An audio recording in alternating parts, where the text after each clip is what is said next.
Josh, it's good to see you again today.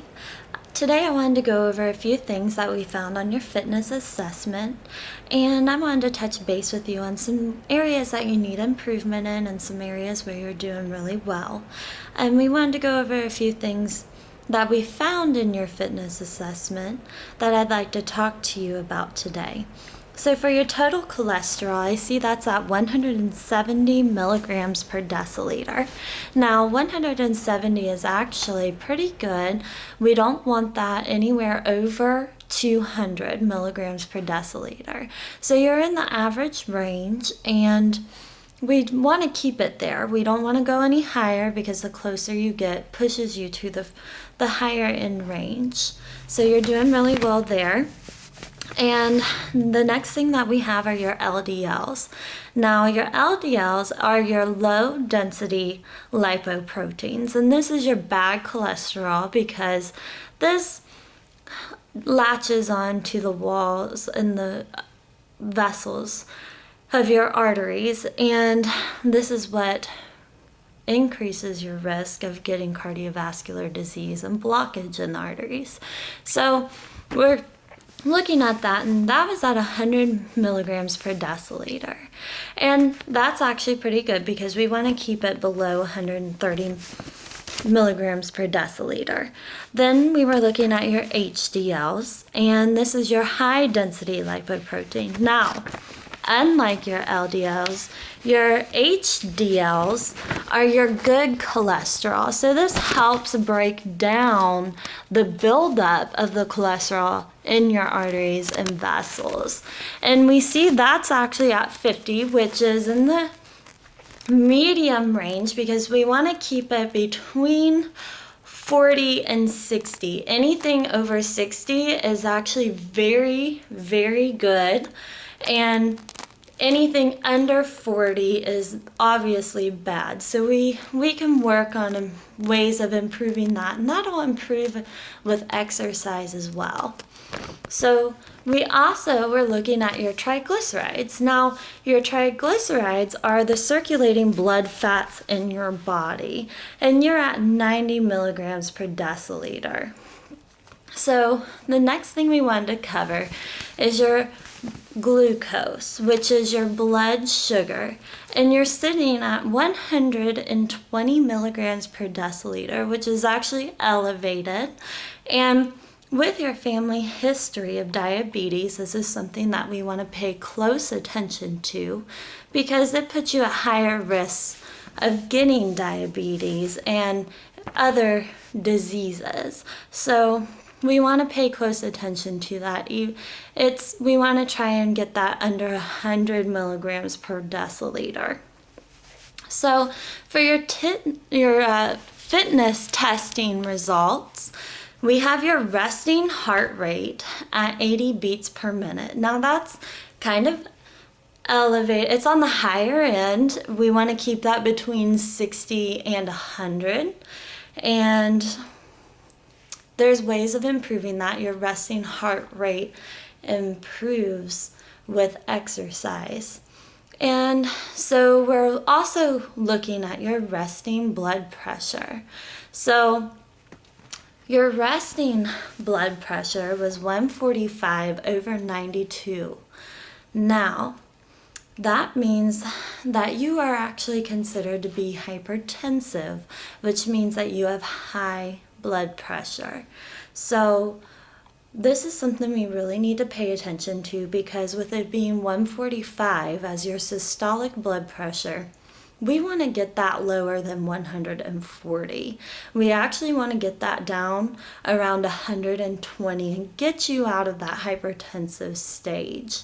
Also, your diastolic was 2 millimeters over.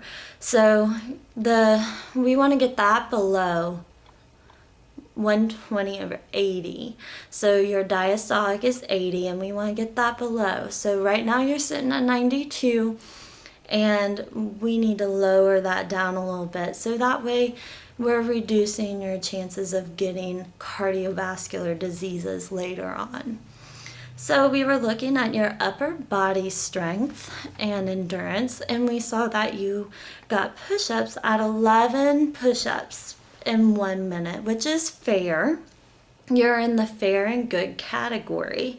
So we can actually improve this, and we can work on some upper body strength activities and some chest exercises to help you improve in your daily work activities out on the farm. So by lifting bales of hay and feeding animals, just your daily activities, you'll see improvement in if we work on your upper body strength. Then we worked on the curl up test, and I see that you got 6 curl ups, and that needs some improvement. That's a little lower than what we like to see. And we'd like to get you in the upper 20s range, which is the excellent category. But we'll see slow improvements moving along through our exercises and our programs that we make for you. On the Sit and Reach Fitness Gram test, I see that you got a 19, which is fair, and we need some improvement. Now, the Sit and Reach test measures your hamstring flexibility and your lower back flexibility, and that also includes some trunk forward flexion. So because of you being weak in your trunk area with the curl ups, when we improve that, we'll also see improvement in the Sit and Reach test.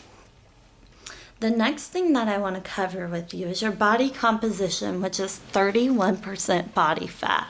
So according to your body composition, which is 31%, that puts you in the obese category. So that's going to increase your risk of getting diabetes and cardiovascular disease. So if we lower this, it increases your health and your overall health, and that's exactly what we want to do. So we can talk to a dietitian or talk to a physician that will help us run some tests, and the dietitian may put you on some diet plans if that's something that you would like to do. That way we can lower that overall body composition. We also see on your waist circumference that it's 110 centimeters. We want to see that around 102 centimeters, which is 40 inches. We want to keep it lower than that. So that also puts you at risk. Then I want to talk to you about your risk factors, which for your age at 55, that's a positive risk factor for you because you're over the age of 45 years old. So that's already something that is counting against you, but don't worry, as long as you exercise and we can get you out of that sedentary lifestyle, we can improve on that. So your overall BMI was almost 29, which is on the higher end range. That means you're in the overweight category. So we want to try and get that less than 25, but preferably keep you from reaching the 30. 30 puts you in the obese category. So we also see that you have a family history of diabetes, and that automatically puts you at risk for increasing your chances of getting diabetes over just somebody who doesn't have a family history. I also see that you smoke 2 packs of cigarettes a day. This is something that also increases your chances of getting emphysema, which I see you have signs and symptoms of already. So you also have dyspnea, which is shortness of breath. And we don't want to see you having shortness of breath with usual activities.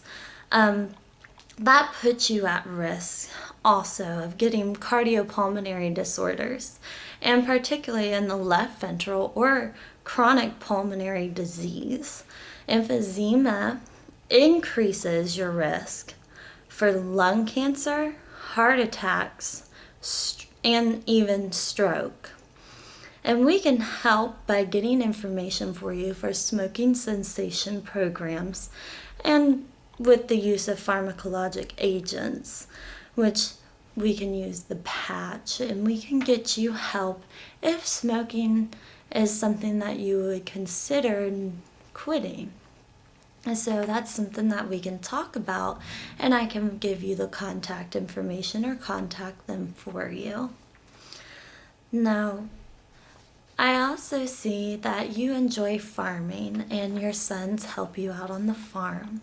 So some things that we would incorporate in the program for you is doing upper body strength training and incorporating things that are going to strengthen all of the muscles in your body. So that way you're not getting short of breath while working on cardiovascular fitness, and you can walk longer periods of time without getting out of breath, or walk with your sons across the farm field together, and that way you don't get short of breath. Then you can eventually start helping them with a little bit of the harder work, such as feeding the animals and baling the hay and doing simple daily activities on the farm. So, do you have any questions at this point?